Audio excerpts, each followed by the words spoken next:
Hey everyone, welcome to Retro Magazines and Patterns. I'm Sophie, and today I have a Better Homes and Gardens needlework and crafts ideas. This one is from fall of 1985. So I thought this would be fun to look through. Fall isn't quite here, but I think with this heat wave, we are ready to see some cooler weather. So maybe this will inspire us to work on some cute ideas for the upcoming fall season. So let's see, in here we have our typical ads. And I really like this tunic. This is by Taki Yarns. I actually looked to see if I could find this particular pattern. I didn't look super hard, but I wasn't able to find it with a cursory look.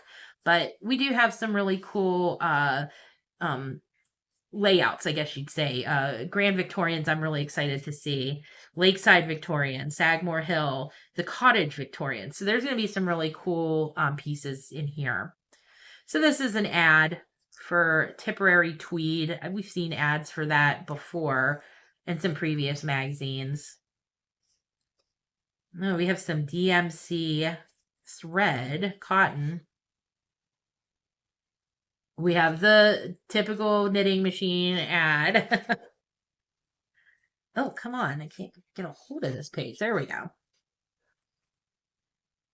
Okay, mixing yarns and a guide to interfacings and battings. That's always helpful. I love these little blurbs that just kind of like maybe teach you a thing or two that you didn't know. And then you store it away and you find yourself talking about something, and all of a sudden you pull this information out and you feel like such a professional. So they do have the basic stitches up front. And this looks really soft. I like that. A lot of yarn. Here's hints for crocheters. That's nice. I'm just getting involved in my first crochet project. What material should I have? Good classic question. There's some good questions in there. That's a good one. The Art of Autumn. So those are some really fun, cozy sweaters there. Ooh, blocking a needlework sampler. That's probably a good piece to see. Basic needlepoint stitches. So we're getting crochet, knitting, and needlepoint in here, which is nice. I did start my needlepoint project recently, so I mean, wish me luck on it. It's going to be quite a lot of work, but I am excited to just have something a little bit different than knitting and crochet to work on. Wasn't that pretty?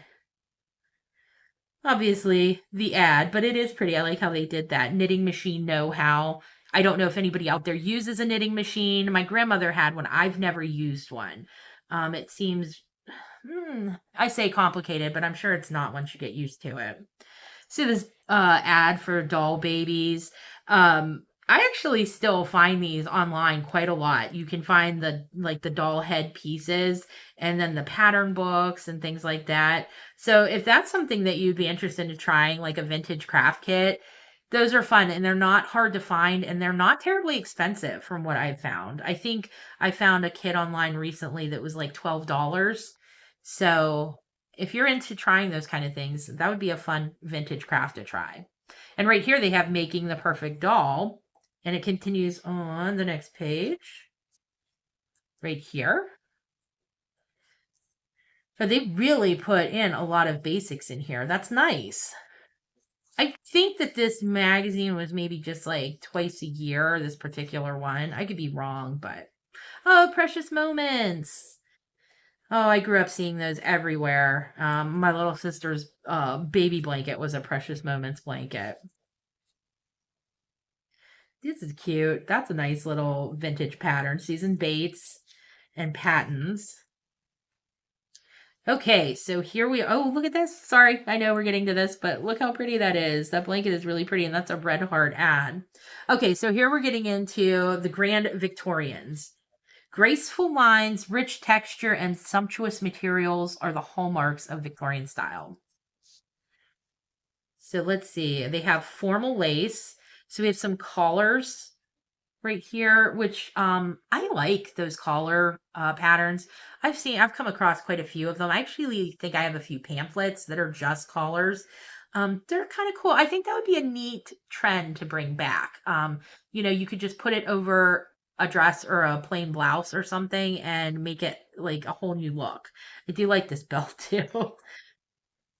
That's a very 80s Victorian revival. Okay, so here we have this is a very Victorian looking sweater here with these like puffy sleeves. Like I think they called them, I don't know if it was for like a walking outfit or a riding outfit, but that's what this reminds me of. That's pretty, and that color is really pretty. And then up here, they don't really highlight this one as much, but that one has a lot of fun detail. Some little popcorns on it and lacework. That's very pretty. Oh, here we have this really pretty cable sweater. But if you look really close, this appears to be a needlepoint belt with a little cherub in it. Let's see. Pull over from We'll have to see if that's available in the patterns because that's actually very neat. You do a lot with that pattern. Oh man, look at this muff down here. It looks like it has that ermine kind of feel with the little tufts of black in there. And then you have the little scarf wrap. This little doodang here. What is this? A placket. I guess they're just calling it is that part of the sweater? It's got buttons on it. Okay, yeah, that's part of the sweater then. To give some big voluminous sleeves there. Ugh, look at this. The houndstooth check pattern used on this wrap coat. That is really pretty. And then this is a really nice, it almost looks like a ripple Afghan, this design.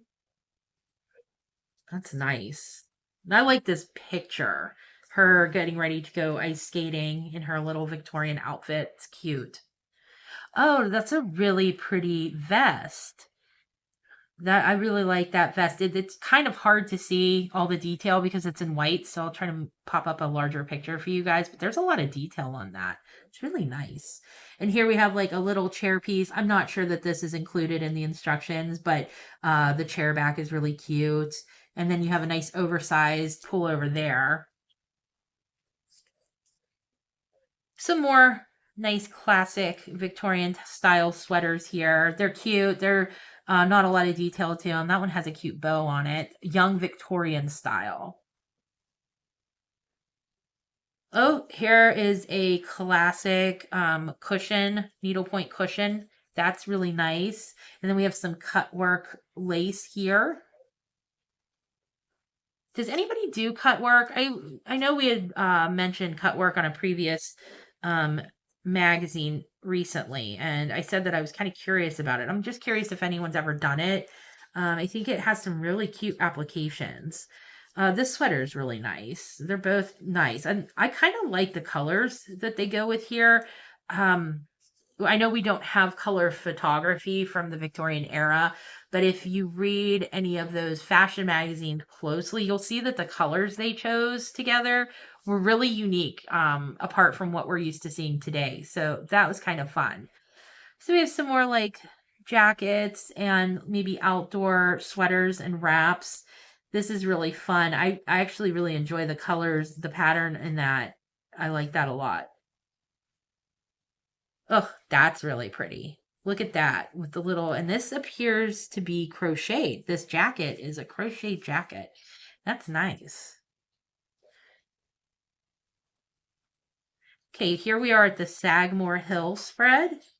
So we have some needlework here, which is pretty classic touches. I love the caning look to that fabric. I know that's not part of the spread, but I really do love the cane appearance and the patterns. So some more embroidery. I love these hurricane lamps. I actually have one on my table that I use to see when I'm working. Cottage Victorians. This is probably the spread I was most excited to see. I really love that cottage feel, especially English cottages. This is pretty. I like the way that collar gives a lot of interest to the piece aside from these cables. This looks like a bathroom to me. There's a lot going on too in the quilted parts there. I wouldn't say that this is my most favorite piece. It's definitely a fun piece to work on if you're trying to practice on some skills here, but it looks like she has a matching muff up there. That's kind of neat. I do like the idea of bringing those back. I had one a few years ago that had, I don't know if they were all always meant to hold things, but it had like a zipper pouch on it. So it was kind of like a purse and a muff. It was cute. Textured and rugged tweed. I love a good tweed yarn. That's a really nice little jacket cape piece there. It's got a tiny puff in the sleeve. And this one is cute for stripes. I like the neutrals. The stripes are nice, but what I like the most is that the stripes themselves have texture in them. So that kind of makes it not just a typical striped sweater. It's cute like that. Lakeside Victorians. Okay. A woven look in jewel tones. I love jewel tones. We have this one over here. Looks very hunting lodge. These two here, geometric neutrals.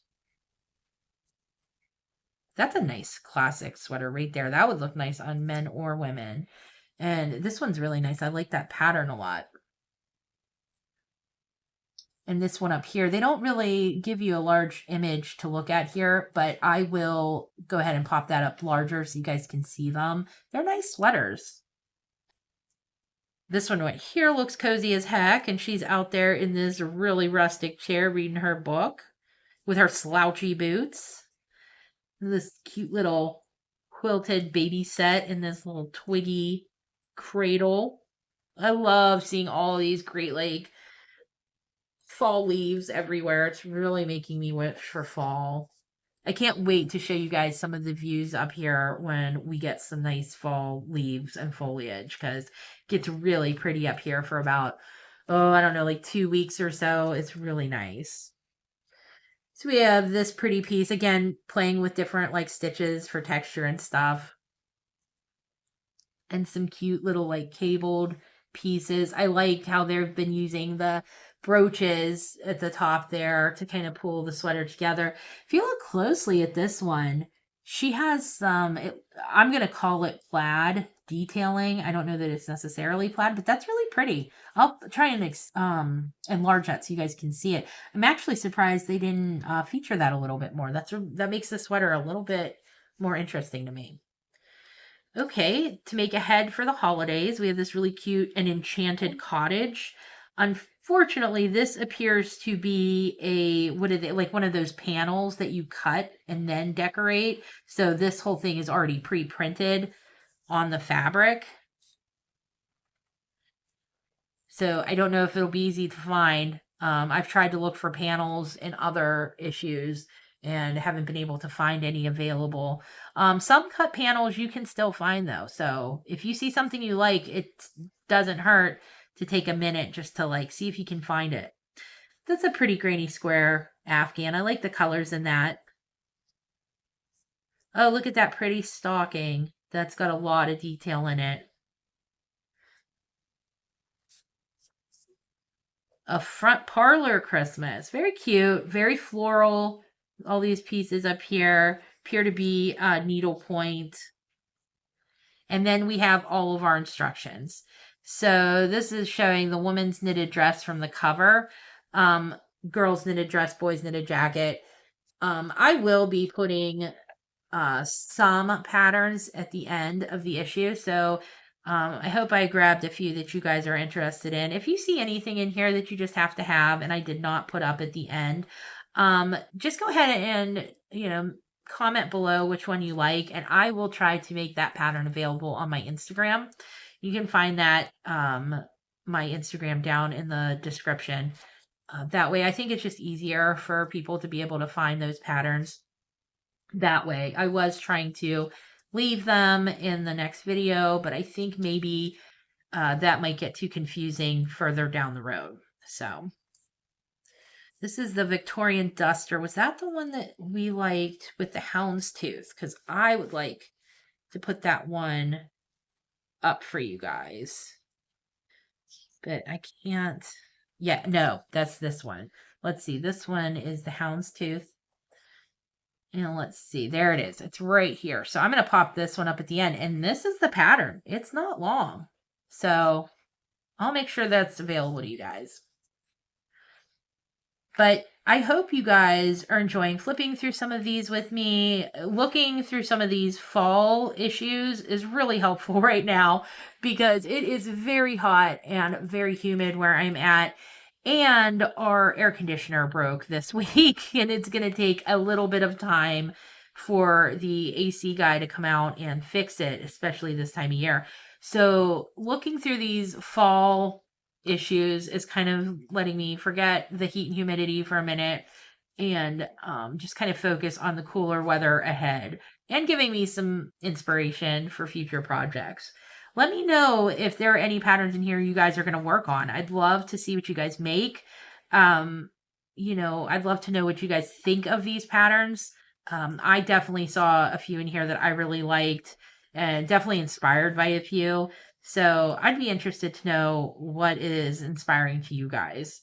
So please let me know. We have all these the men's sweaters that we saw earlier. Those were really nice. And then just the um this is the index for the instructions, buying guide. I think that I think they do the abbreviations back here as well. And I'll show that to you guys. I think I might have mentioned it earlier, but I was working on a vintage pattern from a magazine recently, and they did not abbreviate a stitch in the way that I was used to seeing it. So I went back and I checked the abbreviation page, and sure enough, it was exactly the stitch that I thought it was, just written differently, abbreviated differently. But that's, I know I've said it before, but that's why it's always nice to have those stitch guides in the back of these magazines because sometimes those abbreviations have changed or, the name of the stitch has changed over time. So I got to finally see that that can be helpful. So that is the end of this one. I really do hope you guys enjoyed it. Let me know what you think below in the comments. But until the next one, I hope you guys have a great day and I will see you then. Bye.